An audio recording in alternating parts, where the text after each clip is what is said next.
प्रिय छात्रों, आज हम आदि पर्व के अन्य घटनाओं का अध्ययन अध्यापन करेंगे।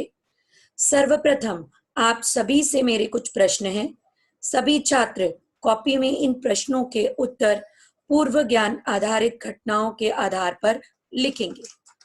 आप सभी छात्र अपने हाथ में कॉपी लेकर बैठिए और प्रश्नों के उत्तर लिखना शुरू कीजिए। महाभारत जैसे विशाल ग्रंथ की मूल प्रस्तावना किसे कहा जाता है? पहला प्रश्न है। ययाति राजा की राजधानी व रानियों के क्या नाम थे? तीसरा प्रश्न, यदुवंश में किस प्रभु का जन्म हुआ था? दुष्यंत व शकुंतला के पुत्र का क्या नाम था? हस्तिनापुर व कुरुक्षेत्र किन के नामों से प्रसिद्ध हुए? शांतनु के तीनों पुत्रों का क्या नाम था? भीष्म किसे कहा जाता है और क्यों? विचित्रवीर्य का विवाह किन दो कन्याओं से हुआ था? कुंती व पांडु के 3 पुत्रों का नाम लिखिए। एकलव्य कौन था? उनके गुरु का क्या नाम था?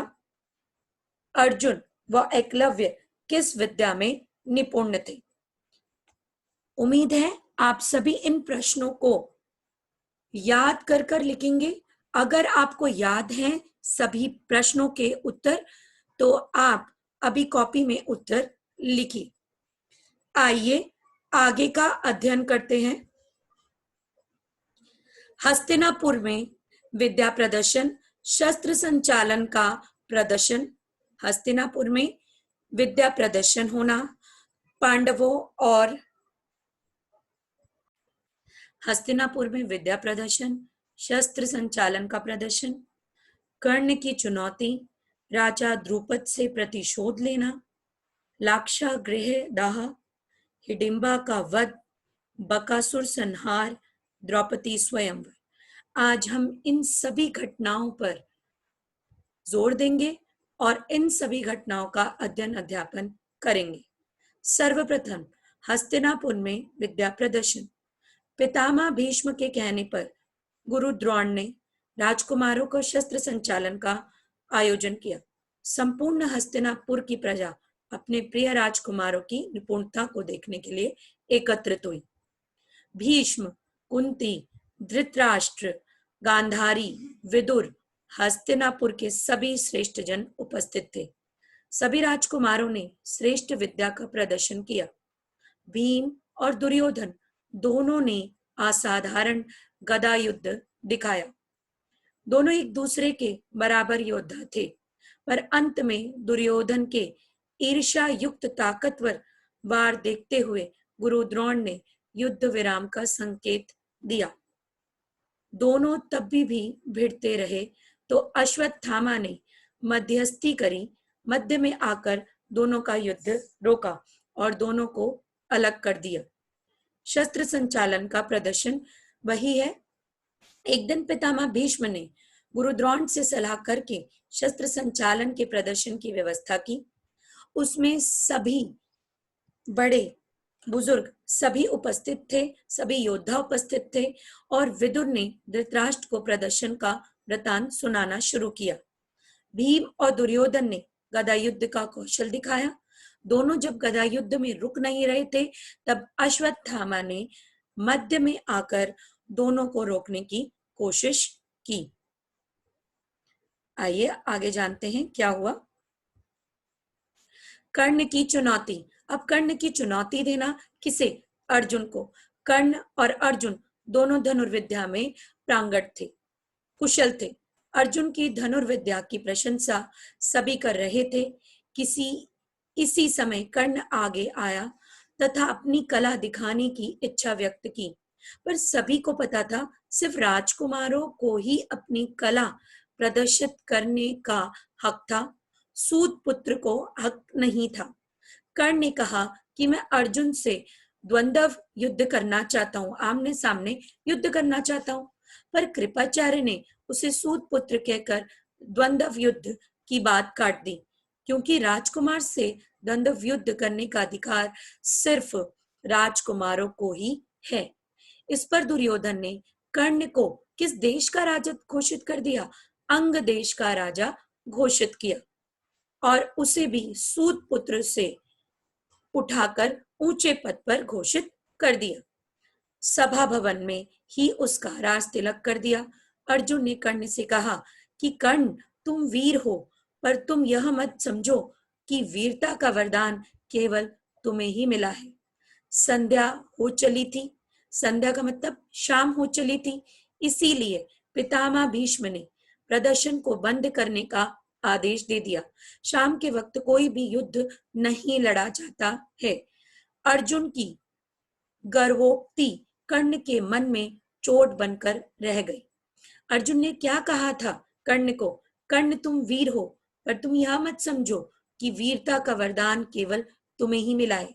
अर्जुन ने एक तरीके से कर्ण को चुनौती दी थी। राजा द्रुपद से प्रतिशोध। एक दिन द्रोणाचार्य ने सभी राजकुमारों को बुलाकर शस्त्र विद्या की शिक्षा के बदले गुरु दक्षिणा मांगी। उन्होंने द्रुपद को पकड़कर अपने सामने लाने की आज्ञा दी। गुरु की आज्ञा मानकर पांडवों ने पांचाल राज्य पर आक्रमण कर दिया। पांचाल राज्य किसका था? द्रुपद का। द्रुपद को पकड़कर द्रोण के सामने उपस्थित किया गया। इसी प्रकार द्रोण ने द्रुपद से बदला ले लिया। बाद में द्रुपद ने भी अपने इस अपमान का बदला लेने के लिए पुत्रेष्टि यज्ञ किया, पुत्र प्राप्ति का यज्ञ किया। उन्हें पुत्र कौन मिला? धृष्टद्युम्न। धृष्टद्युम्न किसके पुत्र थे? राजा द्रुपद के पुत्र थे। और इसी धृष्टद्युम्न ने बाद में जाकर द्रोणाचार्य का वध किया था, जिसने महाभारत के युद्ध में द्रोणाचार्य का क्या किया था? वध किया था। क्यों? क्योंकि द्रोणाचार्य ने पुत्रेष्टि यज्ञ किया था। उस पुत्रेष्टि यज्ञ में उन्हें वरदान मिला कि द्रोणाचार्य की मृत्यु का कारण कौन बनेगा? आपका पुत्र। किसका पुत्र? द्रुपद का पुत्र। द्रुपद के पुत्र का क्या नाम है? धृष्टद्युम्न। यही आगे चलकर पांडवों के सेनापति घोषित हुए थे और आखिरी तक रहे थे, जब तक द्रोणाचार्य के पुत्र अश्वत्थामा ने धृष्टद्युम्न को नहीं मार दिया था। लाक्षागृह दहा। ठीक है, लाक्षागृह बनाया गया दुर्योधन के द्वारा। क्यों बनाया गया? आइए इसके बारे में जानते हैं। दुर्योधन दिन रात इसी चिंता में डूबा रहता था कि वो पांडवों का नाश कैसे करे, हस्तिनापुर पे वो राज्य कैसे करे। कौरवों और पांडवों में युधिष्ठिर जो थे वो सबसे बड़े थे तथा इसीलिए सिंहासन के उत्तराधिकारी समझे जाते थे। पर दुर्योधन सोचता था, जब मैं सबसे ज्येष्ठ, सबसे बड़ा पुत्र हूं, मेरे पिताजी जन्मांध है, इसका मतलब ये तो नहीं कि मुझे उत्तराधिकारी ना बनाया जाए। नियमों के अनुसार बड़े पुत्र के पुत्र को ही उत्तराधिकारी माना जाता है। शकुनी, कर्ण, दुशासन आदि दुर्योधन को उकसाते रहते थे। धृतराष्ट्र का बड़ा पुत्र होने के कारण मैं ही गद्दी का अधिकारी बनूंगा, और इस बात को और ज्यादा बढ़ावा किसने दिया? शकुनी ने। दुर्योधन ने पांडवों की बुराई करके धृतराष्ट्र को भी अपने पक्ष में कर लिया था। पिता से पांडवों को वर्णाव्रत के मेले में भेजने को कहा और इस बात को दुर्योधन के पिता ने भी क्या कर दिया?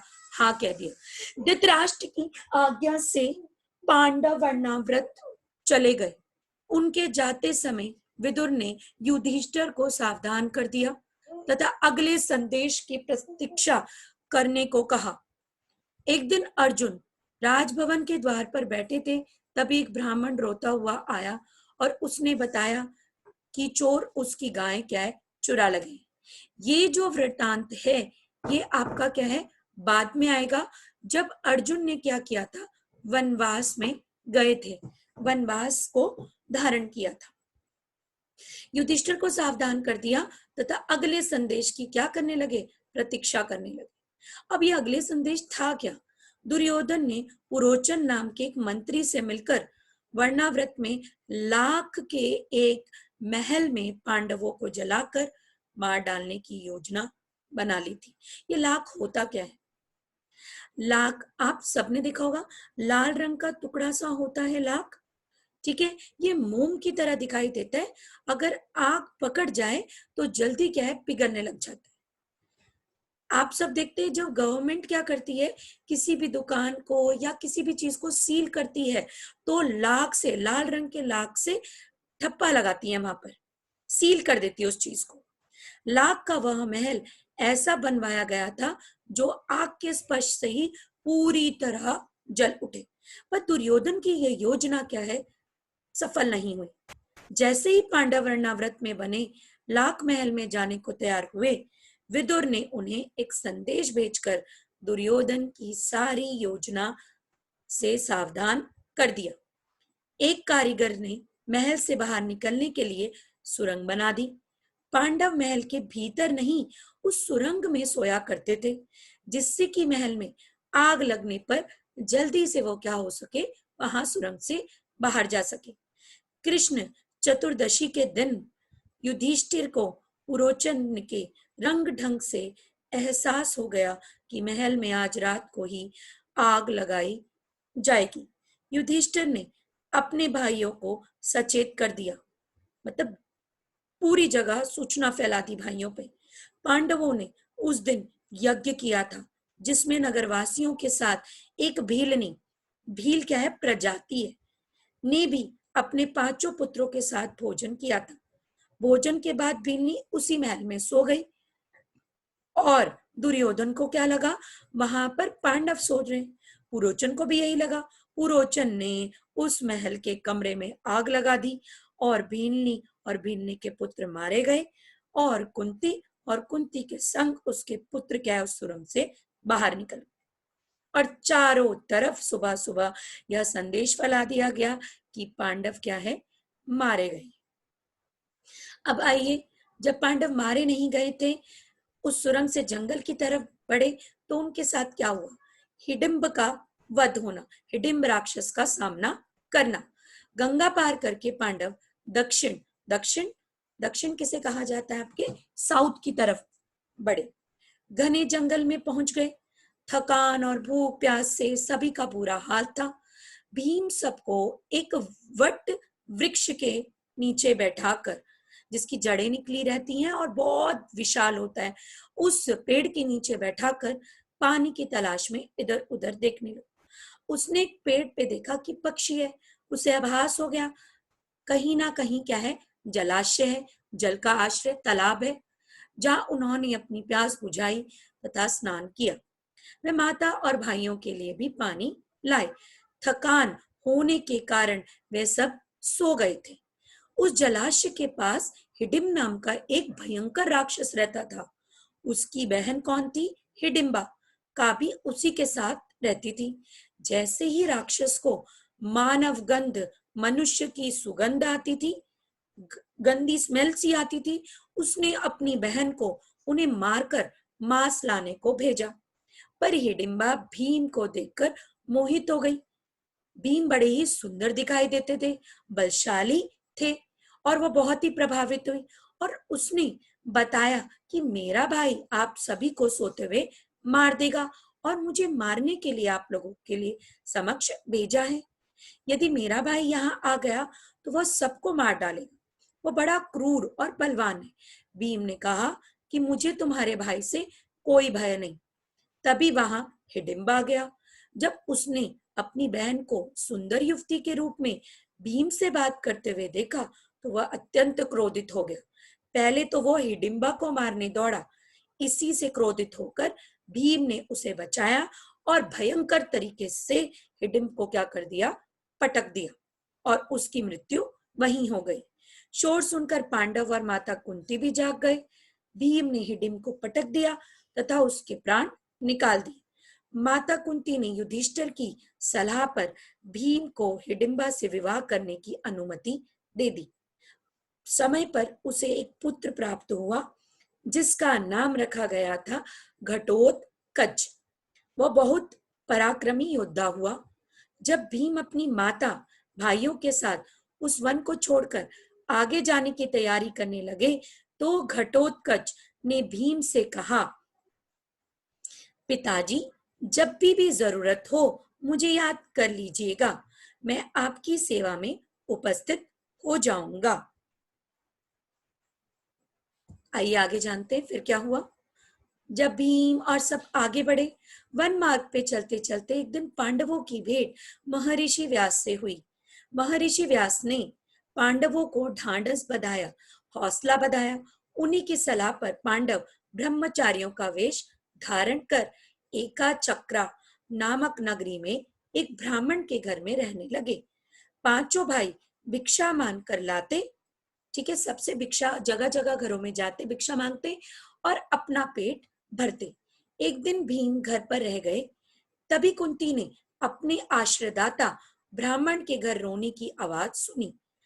पूछने पर पता चला कि बक नाम का एक राक्षस नगर के पास ही गुफा में रहता है, जो लोगों को वहां भी देखता है, मार कर क्या करता है, खा जाता है। नगरवासी उनसे बड़े ही तंग है। सब हर सप्ताह उसकी गुफा में गाड़ी भरकर मांस, मदिरा, पकवान आदि भेजे जाते हैं। मदिरा किसे कहा जाता है? शराब को।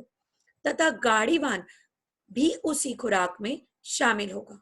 उस दिन गाड़ीवान के रूप में ब्राह्मण को जाना था, इसलिए ब्राह्मण रो रहा था। तभी कुंती ने कहा, मेरा पुत्र भीम आपकी जगह जाएगा और बकासुर का संहार करेगा।